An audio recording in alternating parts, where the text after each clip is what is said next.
Bonjour à toutes et à tous et bienvenue dans un nouvel épisode des secrets de Photoshop. Alors aujourd'hui au programme, je vais vous montrer comment rattraper une symétrie qui est ratée à la prise de vue pour la corriger et obtenir le résultat que vous voyez à l'écran. Cette vidéo fera partie d'une série de plusieurs vidéos consacrées à ce sujet car il existe plusieurs méthodes en fonction des différents problèmes de symétrie rencontrés. Donc ici, on va voir une première méthode. Alors, sur cette photo qui a été prise au drone, vous voyez donc que déjà l'horizon est de travers et que la masse ici à gauche n'est pas aussi équilibrée qu'à droite. Le problème quand on tente une symétrie, c'est qu'elle se doit d'être parfaite. Parce que la première chose que le cerveau humain va faire quand il voit une symétrie, c'est chercher l'imperfection. On n'y peut rien, c'est des études psychologiques qui l'ont prouvé, comme je le démontre dans ma formation sur la composition, dont vous trouverez le lien en description. La symétrie est un type de composition sur lequel il faut énormément de précision à la prise de vue. Et malheureusement, parfois par manque de temps, ou comme ici dans ce cas-ci où j'ai pris les photos au drone, eh bien il y avait du vent. Donc comme vous pouvez le voir, ce n'est pas mon unique essai. Vous voyez que j'ai tenté plein de fois d'essayer d'aligner ça, à partir d'ici où j'ai commencé vraiment à tenter la symétrie. Vous voyez que ce n'est pas toujours évident. Donc je vais vous montrer maintenant comment dans Photoshop on peut rattraper des défauts de symétrie. Attention, bien entendu, ce n'est pas toujours possible de rattraper une symétrie ratée, mais dans certaines proportions, quand le problème n'est pas trop important, avec les techniques que je vais vous montrer, vous pourrez les rattraper. Alors, sans plus tarder, allons voir comment procéder.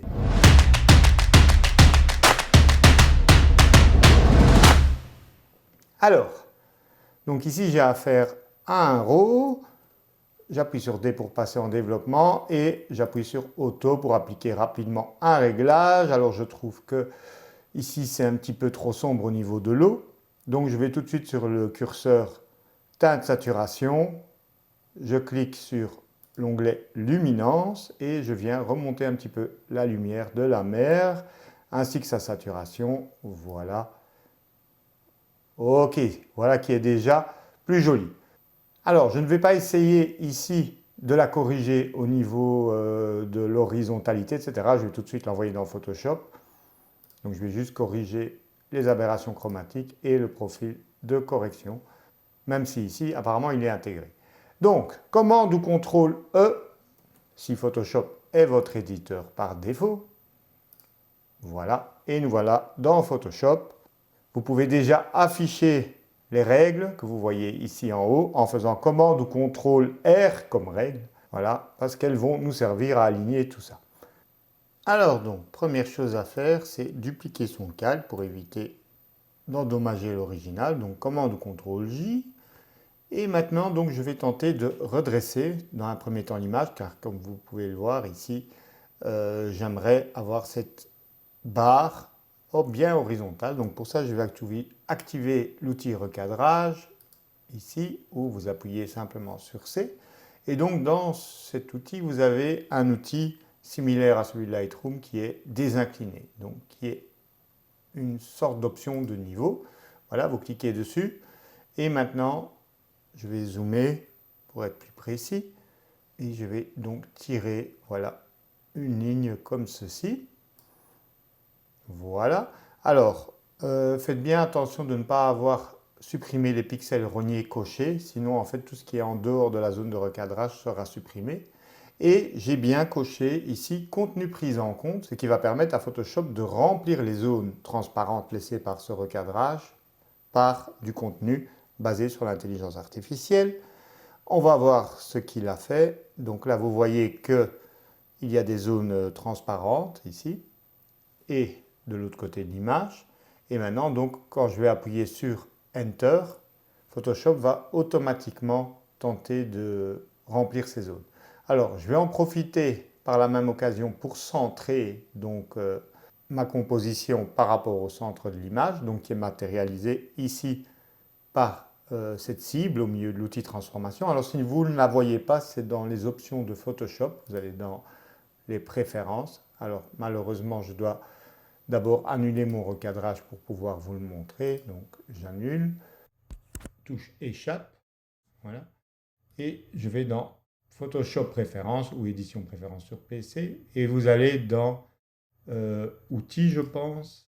Voilà, c'est dans outils.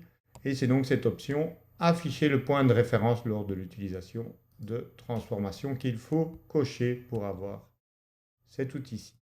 Voilà, donc je reviens ici activer l'outil désincliné. Voilà. Alors vous pouvez temporairement afficher une grille en cliquant en dehors de l'image, ce qui permet de vérifier l'alignement. Si l'alignement proposé par cet outil vous satisfait, alors moi je redresse un petit peu moi-même et donc comme je vous le disais, je vais venir voilà, centrer l'image. Et donc toutes les zones qui sont en dehors de l'image, donc ces zones transparentes, vont être remplies par le contenu pris en compte. Alors là, ça me semble bon. Alors on peut ajuster avec les flèches du clavier, hein, donc les flèches gauche et droite ou haut et bas, pour que ce soit le plus nickel possible. Ok, là ça me semble pas mal du tout. Je valide par entrée. Photoshop va faire son job de remplissage de contenu. Et vous voyez que franchement, c'est pas mal du tout. Je vais juste checker ici dans le coin. Non, vous voyez, c'est bon, c'est juste une question de niveau de zoom. Parfois, on voit des défauts en fait quand on n'est pas à 100% dans l'image.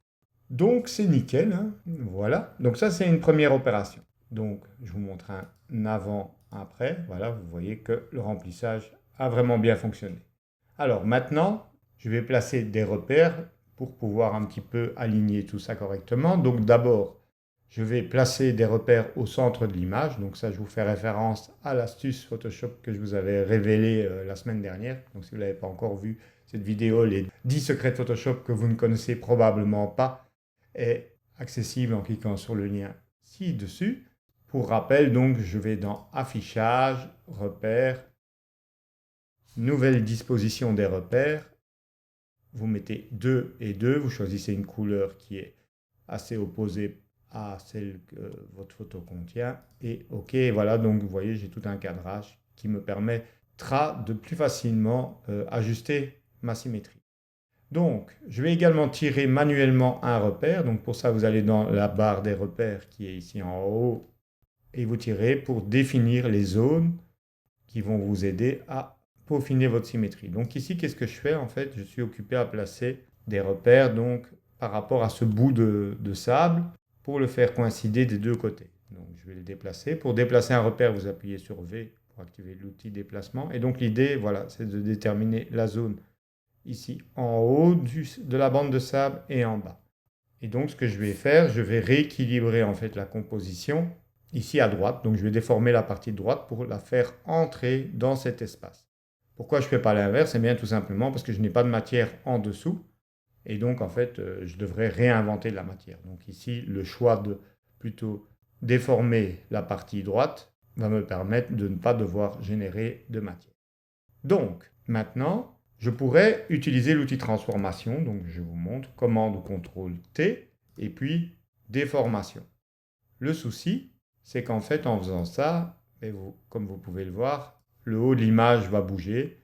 Donc même si je peux contraindre la zone plus précisément, en fait, moi, je ne veux pas que le haut bouge d'un seul pixel. Donc pour ça, ce que je vais faire, je fais échappe, je vais créer une sélection de la zone que je veux déformer. Donc pour ça, je prends l'outil rectangle de sélection, raccourci M, et je vais m'aider des repères, puisque normalement c'est aimanté. Donc si ça n'est pas aimanté, vérifiez que dans affichage, vous avez bien le magnétisme des repères qui est coché. Donc ici, affichage, magnétisme, vous voyez que repère est coché, ce qui est bien pratique. Donc voilà, maintenant cette zone ici est sélectionnée. Et donc maintenant, à cette zone, je vais appliquer une transformation. Donc commande CTRL T pour activer l'outil transformation. Et je vais cliquer droit et je choisis donc déformation. Donc vous voyez par défaut ça vous place 9 rectangles, mais on peut en ajouter en venant cliquer ici sur les différentes icônes, donc pour ajouter soit des lignes horizontales pour bloquer certaines zones de l'image. Donc l'idée c'est de ne pas trop déformer au-delà de cette ligne-ci, donc une, et je vais en placer une deuxième par sécurité juste en dessous, voilà, ici. Donc maintenant, je vous montre, regardez, si je bouge, vous voyez que le haut de l'image n'est pas impacté. Je vais venir ici saisir les poignées. Voilà, j'essaye de tirer le long de la verticale. On amène la première bande de sable au niveau de la ligne. Et maintenant, je viens un peu plus haut ici pour prendre la deuxième zone. Alors, vous voyez qu'évidemment, en bas, du coup, ça descend plus bas, mais je peux évidemment remonter. Voilà, on y est presque. Encore un léger ajustement et on est bon. Alors, quand vous faites toutes ces manipulations, évidemment, comme vous pouvez le voir, vous avez plein de lignes partout. Donc, je vous conseille, avant de valider, d'appuyer sur commande ou contrôle H pour voir que ça n'a pas bougé d'autres éléments de l'image, particulièrement ici au niveau des transitions, pour voir s'il n'y a pas de cassure. Donc là, ça m'a l'air bon. Je vais dézoomer et évaluer un petit peu la symétrie. Alors, comme on le voit, la bande est plus large, en fait, malgré que j'ai bien respecté les lignes. En fait, l'impression, le banc de sable est plus large ici que l'autre, donc on va un petit peu le remonter pour équilibrer visuellement. CTRL H, je viens reprendre ici ma déformation. Donc vous voyez, même quand vous êtes en mode invisibilité des repères, vous pouvez néanmoins ajuster l'image, donc ce qui est parfois plus facile. Voilà, ici, ça me semble un peu mieux. Je vais un peu rétrécir en fait la bande de sable. Vous voyez qu'on peut en fait tout faire. Voilà, commande H. Je vais venir placer encore une ligne horizontale ici. Voilà, pour venir affiner un peu la bande de sable. Voilà, voilà. Là, je trouve qu'on est pas mal. Donc maintenant, commande H et je valide par entrée. Donc il vaut mieux essayer de faire la déformation en une seule passe. Sinon, chaque fois que vous faites entrer, vous abîmez les pixels à force de faire des transformations répétées. Donc soit vous convertissez le tout en objet dynamique, qui permet du coup de faire autant de transformations que vous voulez sans perte de qualité, soit si vous le faites en une fois comme je viens de le faire, assurez-vous de ne pas appuyer sur entrée tant que ce n'est pas fini. Commande ou CTRL D, et donc ici vous voyez que ça a créé une petite bande dans la mer, donc je vais créer un masque de fusion blanc par défaut. Je prends du noir en avant-plan, le pinceau avec un faible flux et je viens. Alors attention, ici vous voyez qu'il révèle les pixels transparents. Donc là je viens reconstituer un petit peu cette zone. Voilà, donc là commande 0, je pense qu'on est pas mal. On a peut-être ici un petit arc qui n'est pas trop esthétique. Et je vais vous montrer comment on peut résoudre ça assez facilement avec l'outil fluidité. Donc, je sélectionne mon calque, je vais dans filtre et je viens choisir ici fluidité. Et je vais prendre ici en haut l'outil doigt qui permet de déformer de manière assez précise certaines zones. Donc là, je vais réduire la taille du pinceau, comme le pinceau normal. Et voilà, je vais venir un peu sculpter avec cet outil. Donc vous avez les paramètres ici au niveau pression, vous voyez que j'ai mis le maximum. Vous pouvez réduire évidemment ces paramètres si vous voulez bouger de manière plus progressive. Alors vous voyez évidemment la cassure, mais c'est parce qu'en fait ici il n'applique pas le masque. Donc en fait le masque sera appliqué une fois que j'aurai revalidé. Et donc ça vous permet par exemple de simuler bien la même courbe. Vous permet de retravailler un petit peu la courbe. Donc vous placez la croix à la limite et vous venez redéformer le bord. Le but étant d'avoir la courbe la plus harmonieuse possible. Ça me semble pas trop mal. Alors, vous pouvez appuyer sur P pour voir l'avant-après de la déformation. OK. Et une fois que vous validez, OK, vous voyez que le masque est du coup réappliqué. Commande moins pour voir l'image. Et voilà, on affiche nos repères pour voir si on est bien centré. On regarde la ligne bleue, on est bien entre les lignes. Et donc, vous voyez à gauche l'image de base, donc, qui était un peu asymétrique, la barre ici horizontale, et le bord de plage ici qui remontait plus fort. Et maintenant, en fait, le tout est beaucoup plus équilibré. Voilà, donc une première méthode. Donc, je vous rappelle ce que j'ai fait. Réorganiser dans des onglets, voilà. Tab pour réafficher l'image originale. Donc ici, je vais revenir dans l'historique. J'ai dupliqué mon calque. Ensuite, j'ai fait un recadrage en utilisant l'outil désincliné pour redresser l'horizon, ne pas cocher, supprimer les pixels rognés et j'ai laissé agir le contenu pris en compte. Voilà, vous voyez qu'ici, il y avait des zones transparentes, le remplissage a bien fonctionné. Ensuite, j'ai placé mes repères pour avoir un quadrillage avec le centre de l'image. J'ai placé moi-même des repères manuellement en les abaissant depuis ici les barres des règles que vous affichez en faisant commande ou contrôle R. Voilà. Et puis j'ai créé une sélection de la zone que je veux déformer pour éviter de déformer tout le reste. J'ai ensuite utilisé l'outil transformation manuelle. J'ai ajouté un masque de fusion pour cacher un petit problème de transition. Et puis j'ai fait appel au filtre fluidité pour resculpter avec l'outil doigt la courbe. Donc voilà, on est parti d'ici pour arriver à cette distorsion qui rend l'image plus symétrique.